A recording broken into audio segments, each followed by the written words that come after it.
Hello students, how are you? I hope you all will be fine and safe at your home. Myself Renu Thama from K2 International Senior Secondary School Bagpat.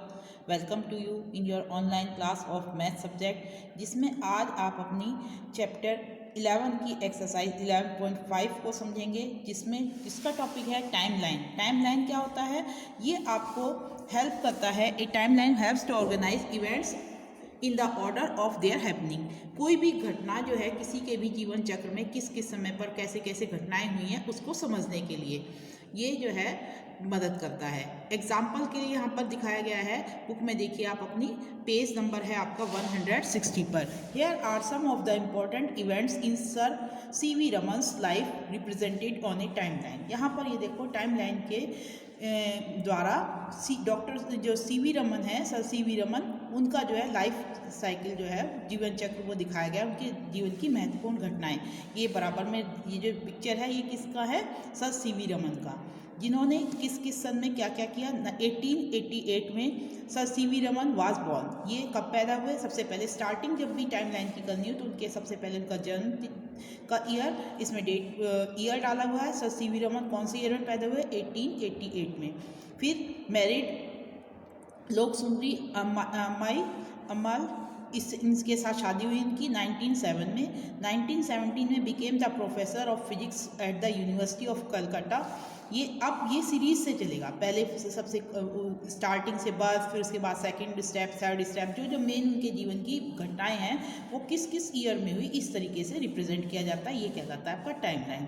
तो यहाँ पर आपका 1917 में वो जो है professor बन गए फिजिक्स के यूनिवर्सिटी ऑफ कलकत्ता में। 1928 में discovered the Raman effect. Raman effect की उन्होंने खोज की, जो एक बहुत ही महत्वपूर्ण खोज की गई थी उनके द्वारा। 1929 में कॉन्फर्ड नाइटवुड, ये उनको उपाधि मिली। 1930 में awarded the Nobel prize for physics. Physics के लिए उनको नोबेल पुरस्कार से नवाजा गया, नोबेल पुरस्कार प्रदान किया गया 1930 में। फिर 1954 में कन्फर्ड भारत रत्न अवार्ड।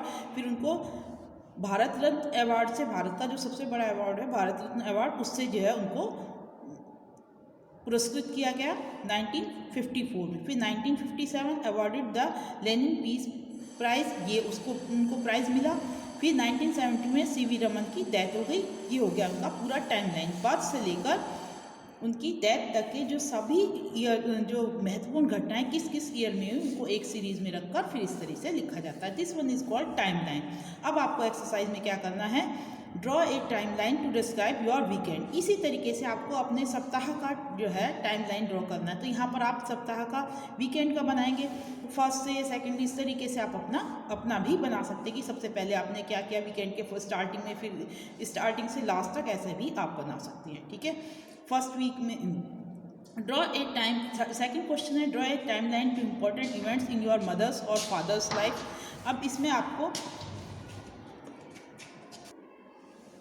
इसी तरीके से अब आपको इसमें सेकंड क्वेश्चन है draw a timeline of important events in your mother's and father's life. इस जैसे CV रमन का है, इसी तरीके से आप अपने मदर और फादर की लाइफ में जो महत्वपूर्ण घटनाएं हुई वो आप उनके बना सकते हो। मम्मी पापा का अलग अलग भी बना सकते हो और दोनों का, मदर फादर का एज ए पेरेंट्स भी बना सकते हो।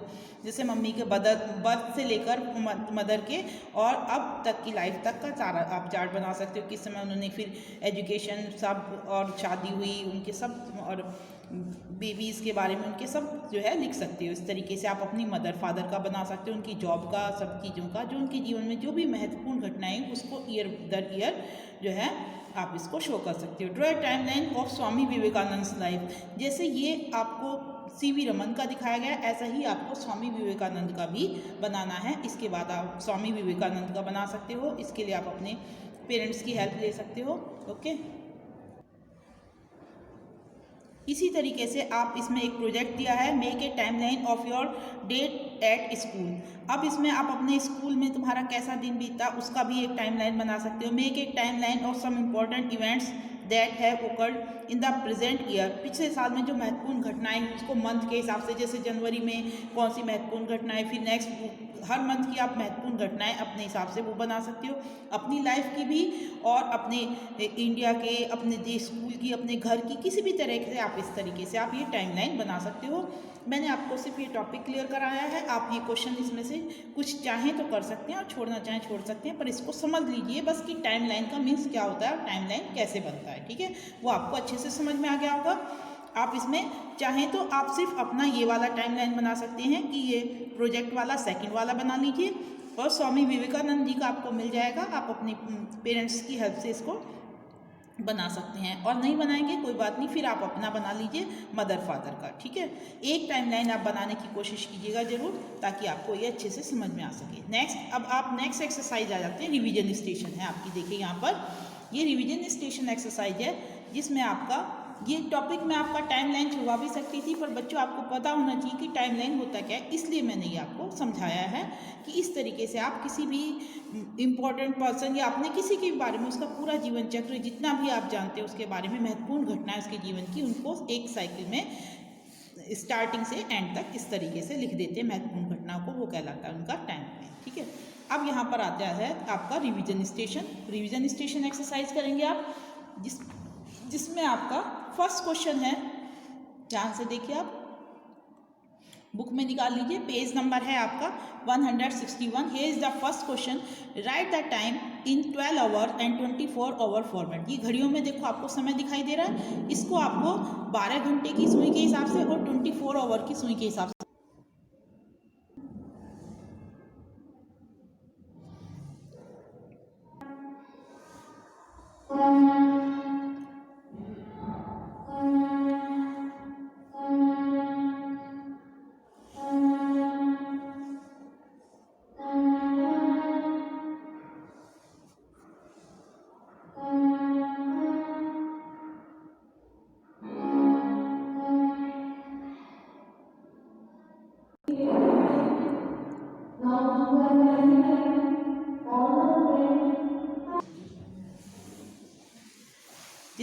अब आपका डी क्वेश्चन देखिए, यहाँ पर डी में 1 hour after 12 Noon is 1 AM। दोपहर के 12 बजे के बाद जो 1 बजेंगे उसके लिए क्या लिखा जाएगा, मैंने आपको बता रखा है कि 12 नून के बाद, दोपहर के बाद जब भी कोई टाइम होगा उसके लिए आप PM यूज़ करेंगे, 12 आवर क्लॉक के लिए, तो आपका PM लगेगा यहाँ पर। नेक्स्ट क्वेश्चन है अब question number 3। Lata left for Ooty on 17th May and returned on 8th June of the same year. How many days did she stay there? Both the dates are not included. ठीक है, लता जो है ऊटी 17 मई को लिए 17 मई को गई और return हुई, वापस आई कब, 8 जून को, सेम ईयर, उसी साल। उसने कुल वहाँ कितने दिन वहाँ ठहरी ऊटी में, ये आपको बताना है, जिसमें both the dates are not included, यानी कि जिस दिन वो गई और जिस दिन वापस आई वो दोनों डेट जो है वो इंक्लूड नहीं करने, यानी कि 17 मई भी आपकी शामिल नहीं होगी और 8 जून भी नहीं होगा। इसके बीच का समय निकालना आपको कितना, now your time duration will be 17 May to कहाँ तक, 8 जून तक निकालना आपको। अब आप इसको ये देखिए कैसे निकालेंगे। जब आपका मई जो है आपका वो कितने का होता है, मई का महीना होता है आपका 31 का, 31 में से 17 जो है डेज वो चले गए, तो कितने बचे आपके 31 में, इसमें से 11 में से 7 गए, कितने बचेंगे आपका, आप इसमें से इसे सब्ट्रैक्ट कीजिए, ये आ गए आपके 4 और 2 में से 1 गया 1 यहाँ पर, ठीक है। 14 डेज तो ये हो गए कौन से मंथ के, मई के, 14 डेज हो गए मई में, ठीक है। अब जून में जब वो 8 तारीख को आ गई और 8 को आपको इंक्लूड नहीं करना है, तो आप कितने दिन इंक्लूड करेंगे इसके, यहाँ पर शामिल करेंगे 7 डेज हो गए उसके, 7 जून तक, ठीक है, क्योंकि 8 जून को शामिल नहीं करना इसमें बोला गया है, तो 7 डेज हो गए ये वाले। टोटल डेज कितने हो गए, अब आप यहाँ पर देखेंगे, काउंट कीजिए इनको ऐड करके, ये हो गए 14 + 7 कितने हो गए, 21 days. This is your answer, I hope you understand this one. तो इसका क्वेश्चन का आंसर हो गया आपका 21 डेज। सॉर्ट आउट करके मैंने आपको बता दिया किस तरीके से हुआ। नेक्स्ट क्वेश्चन नंबर 4 देखिए, Roger goes to the library every day in the evening at 5 PM। Roger जो है वो रोज़ाना लाइब्रेरी जाता है प्रत्येक दिन शाम के समय कितने बजे, 5:05 पर, शाम को। PM मीन्स शाम के हैं। एंड स्पेंड 45 मिनट्स देयर, और वहाँ पर वो कितने मिनट खर्च करता है, 45 मिनट जो है लाइब्रेरी में स्पेंड करता है अपना। At what time does he leave the library, कितने समय बाद, कितने समय पर वो लाइब्रेरी छोड़ता है। तो आपको 5 PM पर वो चलता है और उसमें 45 मिनट आपको और ऐड करने हैं, तब जो टाइम होगा वो उतने बजे वो लीव करेगा। तो आपका स्टार्टिंग टाइम कितना है उसका, स्टार्टिंग टाइम जब वो वहाँ पहुँचा 5 PM, ठीक है। अब इसको आवर्स में लिख सकते हो चाहो तो, 5 यूँ ही रहने दो इसको, और इसमें आपको कितना ऐड करना है, कितना टाइम उसने स्पेंड किया, स्पेंड देयर, स्पेंडिंग टाइम उसका कितना है, स्पेंड 45 मिनट। तो 45 मिनट मिनट में ऐड होंगे। अब आपका टोटल टाइम कितना हो गया, ये हो गए आवर्स, ये हो गए मिनट।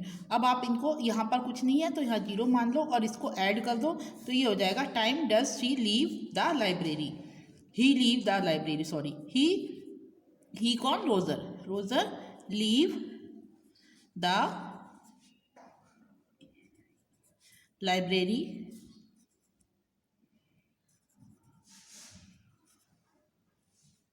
एट, कितने बजे छोड़ेगा ये। अब इसको ऐड कीजिए, 5 और 5, 10 की 0, कैरी 1, 4 1 5, और ये 5 एज इट इज रहेगा 5:50, क्योंकि शाम के हैं 45 मिनट बाद 45 और मिनट लेट हो जाएगा तब भी PM ही रहेगा। तो ये टाइम कितना हो जाएगा, 5:50 PM। This is the answer of your this question. अब आपको ये समझ में आ गया होगा कितने बजे ये आया होगा, तो इसका आंसर है आपका 5:50, ठीक है। नेक्स्ट देखिए, examine 2134 and 2800 are leap year. ये आपको बताना है कि ये लीप ईयर है या नहीं है। अभी मैंने आपको जब स्टार्टिंग में बता दिया कि था कि लीप ईयर क्या होता है।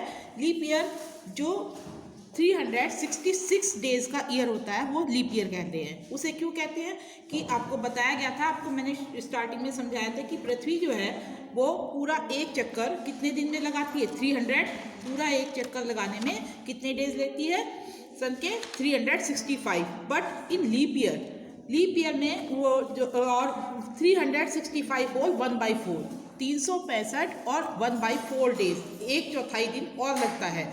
पूरे 365 दिन नहीं लगते पृथ्वी को, कितने लगते हैं, 365 प्लस 1/4, और वो 1/4 जब 4 टाइम्स ऐड हो जाते हैं तो वो बन जाते हैं पूरा एक दिन। तो इसलिए हर 4 साल बाद हम एक दिन जो है उसमें इंक्लूड कर लेते हैं।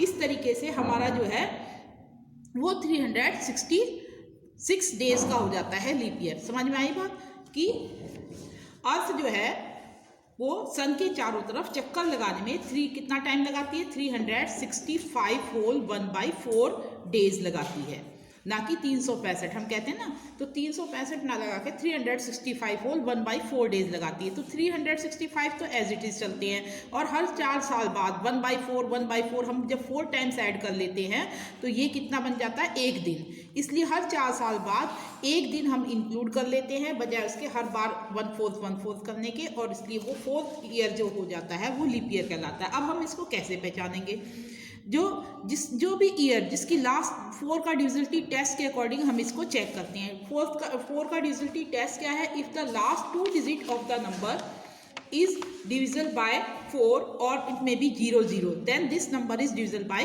4। अब जैसे अब आपको यहाँ पर दिया हुआ है कौन कौन से हैं, 2 1 3 4 और दूसरा है 2 8 0 0, ये 2 ईयर दिए हुए हैं। अब आपको सिर्फ इसकी लास्ट 2 डिजिट देखनी है कि अगर ये दोनों नंबर से इन 2 डिजिट से बनने वाला नंबर, this one is 34, if 34 is divisible by 4 then 2134 is also divisible by 4।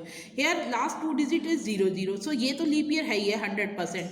जैसे 2 का डिविजिबिलिटी टेस्ट में क्या होता है, सिर्फ लास्ट डिजिट देखनी होती है कि वो 0 हो या 2 की डिविजन हो, तो संख्या 2 से डिवाइड होती है। ऐसे 4 में आपको सिर्फ लास्ट की 2 डिजिट देखनी होती हैं, दोनों या तो 0 0 होनी चाहिए या इन दोनों से बनने वाला नंबर, जैसे ये 34 है, 4 का डिवीजन नहीं है, तो इन दोनों से बनने वाला नंबर 4 का डिवीजन होना चाहिए।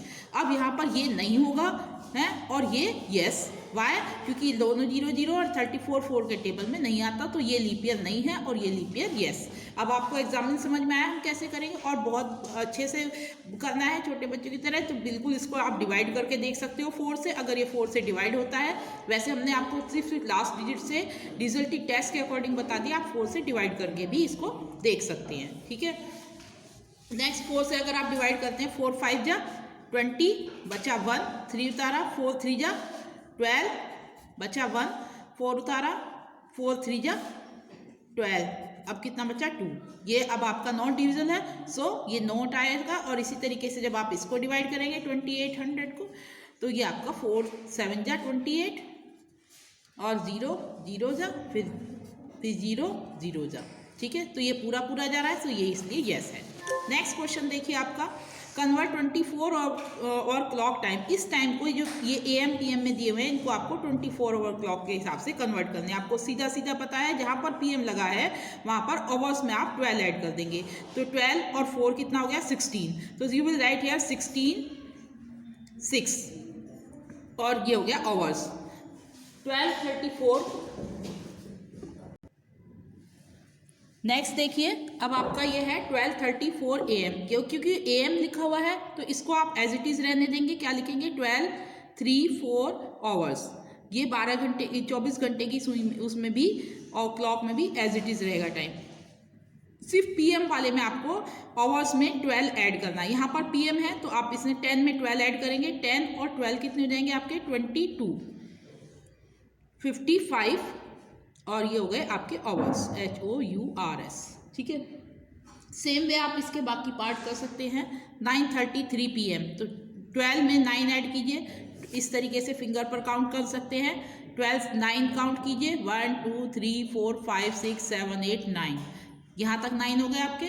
और 9 को आप कितने से शुरू करेंगे 12 से स्टार्ट कीजिए, 1 2 3 4 5 6 7 8 9। अब यहाँ से 12 से स्टार्ट कर दीजिए, 13 14 15 16 17 18 19 20 21 लाइक दिस, ठीक है। तो 21 33, और इसमें कोई बुराई नहीं होती। अगर आपको काउंटिंग में मिस्टेक होती है तो आप फिंगर पर काउंट करके देख सकते हैं, काम सही होना चाहिए, इसमें कोई शर्म की बात नहीं होती। आप इसको कैसे काउंट करते हैं, ठीक है। अगर आपको कोई चीज़ लगता है कि भाई आप फिंगर पर काउंट करके अच्छे से कर सकते हैं तो ऐसे ही कर देना चाहिए। फिंगर भी आपका कैलकुलेटर ही है एक तरह से। 8:03 AM, अब इसको आप एज इट इज रहेंगे क्योंकि AM है, मॉर्निंग में है, तो इसको एज ही लिखेंगे, ऐसे कैसे 8:03 आवर्स। ये 24 आवर क्लॉक में भी एज इट इज टाइम रहेगा, ठीक है। यहाँ तक अब आपको समझ में आ गया। नेक्स्ट है draw a time line of any of your holiday trip. ये आपकी मर्जी है, आप इसे करना चाहो तो करिए, अदरवाइज छोड़ दीजिए। आपको टाइम लाइन जैसे भी बताया था CV रमन का, इसी तरीके से आपको अपने एक हॉलीडे ट्रिप का बनाना है। जिस दिन आप यहाँ अपने घर से छुट्टियाँ मनाने निकले, उस डेट से लेकर आने वाली डेट तक हर डे का बना सकती हो, या कोई किसी इंपॉर्टेंट डेट है उसको छोड़, मतलब उसको जरूर लिख लीजिए, बाकी छोड़ भी सकते हो। आप 10 दिन के लिए कहीं हॉलीडे ट्रिप पे गए तो 10 डेज़ का बना लीजिए, 8 डेज़ के लिए गए 8 डेज़ का बना लीजिए। 8 में से अब मतलब 1-2 डेज आप छोड़ सकते हैं, तो इस डेट में कुछ नहीं हुआ तो छोड़ दो उसको। इस तरीके से आप इसका हॉलीडे ट्रिप का आप टाइम लाइन बनाएंगे, किस तरीके से आपने हॉलीडे अपना स्पेंड किया, ठीक है। इट्स योर ओन चॉइस, आप इसे करना चाहें तो करें, अदरवाइज छोड़ सकते, you may leave it.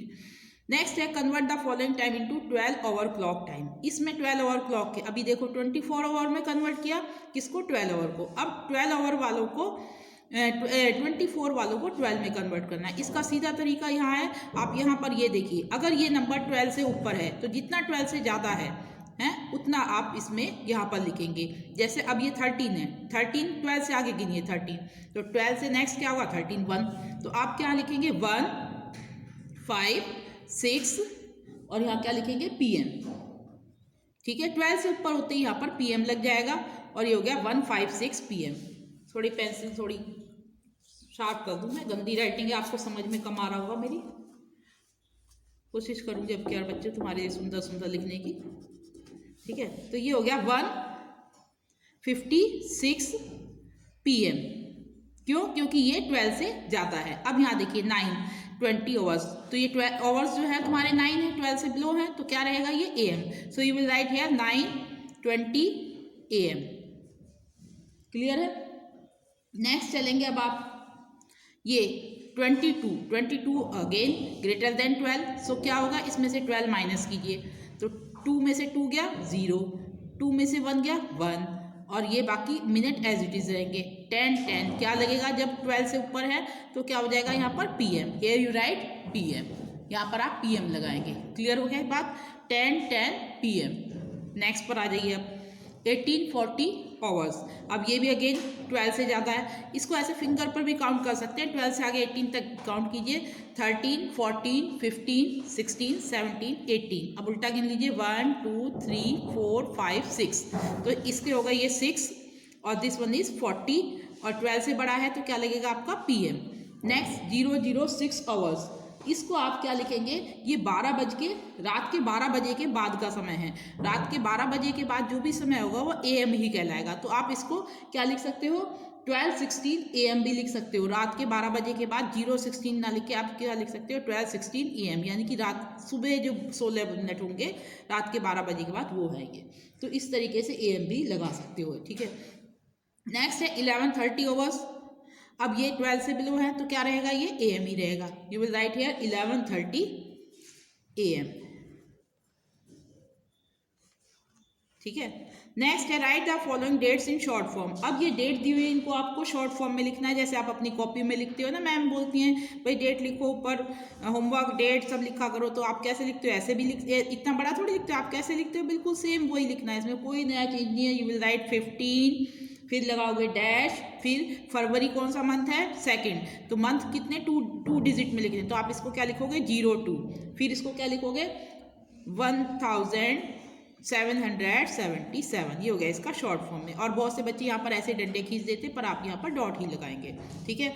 B है 24 मई 1980, तो 24 डेट तो एज इट इज रहेगी। अब मई कौन सा मंथ है आपका, 5, तो 5 मंथ को क्या लिखेंगे आप 05, और इस तरीके से आप फिर 1980, ये हो गया आपका इसका शॉर्ट फॉर्म में डेट, ठीक है, समझ में आ रहा है आपको। नेक्स्ट 30 अगस्त 2015, तो 30 और अगस्त आपका कौन सा महीना है, 8, तो काउंट कर लीजिए, जनवरी फरवरी मार्च अप्रैल मई जून जुलाई अगस्त, हो गया ना 8, तो 38 और यहाँ लिखेंगे आप 2015। 2 सितंबर, तो 02 लिख दीजिए डेट को, हमेशा दो डिजिट में, ठीक है, और फिर ये ईयर 4 डिजिट में, डेट और मंथ 2 डिजिट में लिखना है, ठीक है। सितंबर कौन सा मंथ है आपका, 9, अगस्त जब 8 है तो सितंबर 9 हो गया, 09 लिखेंगे, और यहाँ पर 2012, खत्म। ये आपकी रिवीजन स्टेशन आपको अच्छे से समझ में आई। एक इसके बाद है आपका वर्कशीट, जो मैंने आपको दी थी होमवर्क में करने को, मैंने कहा था इसको आप कर लेना, और फिर जब मैं इसका आपको आंसर भेजूंगी तो अब आप उससे मैच करना। यहाँ पर देखो, मैंने आपको ये एक्सरसाइज समझाने की कोशिश करूंगी, यहाँ पर ध्यान से देखिए। Mr. Patel has a very busy schedule all day long. Here is a timeline for his schedule. Mr. Patel का जो शेड्यूल है बहुत लंबा है सारे दिन का, और वो इस तरीके से है उनका, किस तरीके से वो अपना समय जो है बिताते हैं। 5:30 AM, सुबह के 5 बजे वो वेकअप उठ जाते हैं, वेकअप, और 6 AM पर वो गोज फॉर योगा, योगा के लिए जाते हैं। 7:30 AM पर प्रिपेयर ब्रेकफास्ट, अपना नाश्ता बनाते हैं। 8:15 AM, सुबह के 8:15 बजे वो gets ready for office, office के लिए तैयार होते हैं। 8:45 AM eats breakfast and has a cup of tea, क्या करते हैं, ब्रेकफास्ट खाते हैं और एक चाय का प्याला पीते हैं, ठीक है, एक कप चाय लेते हैं। 9:15 AM पर वो ऑफिस के लिए निकल जाते हैं, लीव्स फॉर ऑफिस, ऑफिस के लिए घर छोड़ देते हैं, यानी कि ऑफिस चले जाते हैं। 10 AM पर रीचेस ऑफिस, 10 बजे वो ऑफिस पहुंच जाते हैं। 6:45 PM पर क्या करते हैं, comes back from office, office से वापस आते हैं। 7 PM शाम, अब यहाँ से सुबह 10 बजे गए और शाम को 6:45, इसे कहते हैं 6:45, इतने बजे वो ऑफिस आते हैं। 7 बजे शाम के कुक्स डिनर, अपना दोपहर रात का खाना बनाते हैं। 8:35 PM से लेकर 9:15 PM तक हैज़ डिनर अपना करते हैं, खाना खाते हैं रात का। 9:30 PM पर क्लीन्स हिज रूम, अपने कमरे को साफ करते हैं। 9:45 PM पर वॉचेस टेलीविजन, तब वो टेलीविजन देखते हैं। 10:30 PM रात के 10:30 बजे गोज टू बेड, बिस्तर पर सोने के लिए चले जाते हैं। ये तो है मिस्टर पटेल का सारा वर्क शेड्यूल, किस तरीके से उनका, उन्होंने देखो उनका ये time line, this one is also a time line. Of mister Patel. ऐसा ही आपको बना सकते हो आप, अपना एक दिन का आप भी बना सकते हो। नाउ आंसर, किस समय आप सुबह उठते हो, फिर कैसे खेलते हो, दूध पीते हो, फिर पढ़ाई करते हो, अपना होमवर्क करते हो और वीडियो देखते हो जो आपको सेंड की जाती है, किस तरीके से आप अपना सारा दिन बिताते हो। आप इसको इस तरीके से अपना भी लिख सकते हो या अपनी मदर फादर का भी लिख सकते हो। Now answer the following question. अब इन प्रश्नों के उत्तर देने। How long does mister Patel take for cooking food in total. Mister Patel ने भोजन बनाने में कुल कितना समय लिया। देखो कहाँ पर शुरू करा था उन्होंने, 7 PM पर शाम के 7 बजे उन्होंने कुक्स डिनर भोजन बनाना शुरू करा। और फिर कब खाना शुरू करा, 8:35, यानी कि 7 से लेकर 8:35 तक उन्होंने खाना बनाया। और हैज़ डिनर किया कितने बजे, इतने बजे। ठीक है, तो उन्होंने कितने से कितने बजे तक के बीच में इसको करा, ये किया उन्होंने, पकाया कितने समय में, 8:35 से 7 के बीच में। तो 7 से 8 तक क्या हुआ, 1 घंटा, और 35 मिनट ये हो गए, तो कितना हो गया, 1 आवर 35 मिनट लगे उनको भोजन अपना कुकिंग फूड में। कितना लगा, 1 आवर और 35 मिनट। ये तो समय लगा उनको भोजन बनाने में, खाने में नहीं। खाया तो उन्होंने इतने टाइम के बीच में, पर बनाया इतने से इतने के बीच में। अब नेक्स्ट क्वेश्चन है, if the travelling time from office to home in 45 minute is 45 minute for mister Patel. अगर मिस्टर पटेल को अपने घर से office office to home, office से घर आने में 45 मिनट लगते हैं, then what are his working hours. तो उनके जो काम करने के घंटे कितने हैं। अब बताओ कितने बजे वो ऑफिस चले थे, कितने बजे ऑफिस पहुंच गए थे, 10 बजे। 10 बजे यहाँ पर रीचेस ऑफिस, देखो 10 AM पर वो ऑफिस पहुंच गए थे, और वापस कब चले थे, कम बैक फ्रॉम ऑफिस 6:45। तो अब आप यहाँ पर ध्यान से देखिए जरा, मैं इसको रब कर दूँ थोड़ा सा और अच्छे से आपको दिखाई देगा ये।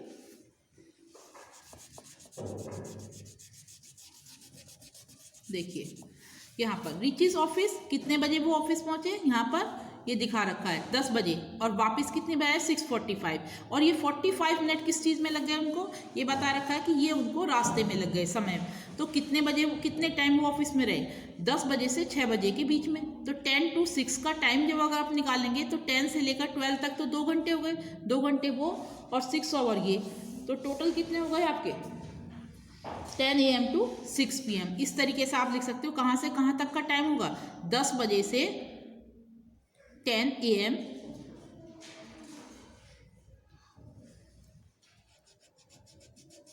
तो उनका टाइम जो है, ड्यूरेशन कितना क्या लाएगा ऑफिस का।